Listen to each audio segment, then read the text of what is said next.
ये कहानी है पंकु और गिल्ली की। गिल्ली अपने पति पंकु से कहती है कि सबके पति बाहर जाके कुछ ना कुछ खाने का लेकर आते हैं और तुम घर में पड़े रहते हो। कुछ तो काम कर लिया करो जिससे हमारा गुजर बसर अच्छे से हो सके। मैं भी बहुत परेशान रहती हूँ, हमेशा दाना चुन कर लाया करती हूँ और तुम मौज मस्ती से खाया करते हो। ये सारी बातें वो अपने पति पंकु से सुनाती है। तभी गिल्ली की ये बात सुन के पंकु को गुस्सा आ जाता है और वो उससे कहता है कि ठीक है, तुम लाती हो तो मैं खाता हूँ, तुम अगले दिन से बैठ जाया करो, मैं ही जाऊँगा और तुम्हें जाने की बाहर जरूरत नहीं है, मैं सारा काम कर लिया करूँगा बाहर का। ये बात समझ में आ जाती है गिल्ली को कि उसका पति पंकु गुस्सा हो गया है। पंकु उस पे चिल्लाते हुए कहता है कि तुम मुझ पे एहसान कर रही हो ना मुझे खाना खिला के। तभी उससे गिल्ली कहती है कि नहीं, ऐसी बात नहीं है, मैं बस आपसे नॉर्मल बातें कर रही थी और आपको समझाने की कोशिश कर रही थी कि सबके पति कुछ ना कुछ खाने पीने का लेकर आते हैं।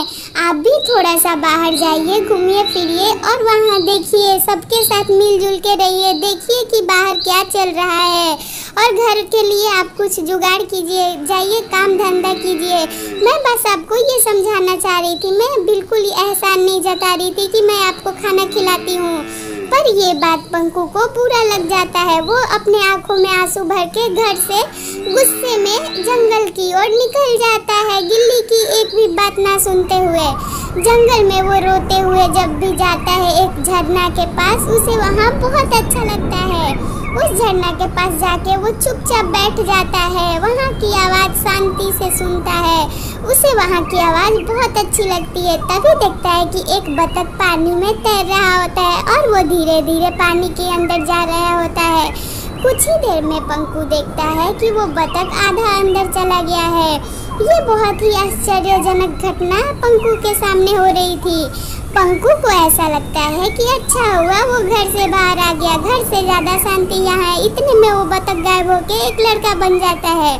पंकु से बोलता है कि कहो मैं तुम्हारी क्या मदद करूं।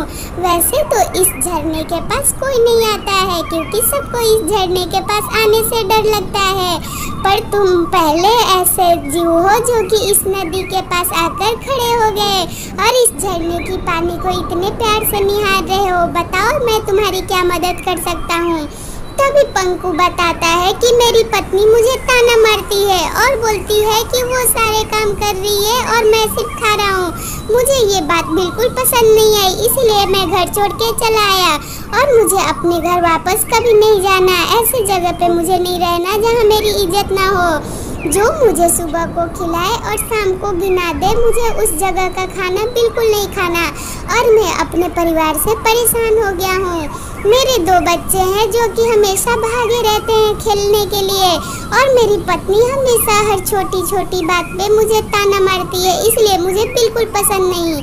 तभी वो लड़का हंसते हुए समझाता है कि कितनी अजीब बात है, तुम्हारे पास परिवार है तो तुम दुख रो रहे हो कि इतना सारा काम है और मेरे पास तो कोई भी नहीं है, इसलिए मैं इस नदी के साथ ही खेलता रहता हूँ, मेरा तो बिल्कुल टाइम ही नहीं कटता।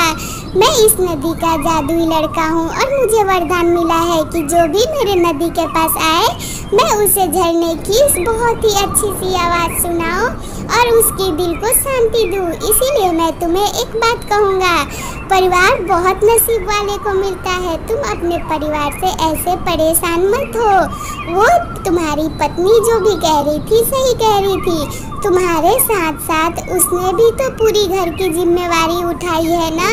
शादी तुमने और उसने दोनों ने मिलकर की थी, इसीलिए जिम्मेवारी तुम दोनों को मिलकर उठानी चाहिए।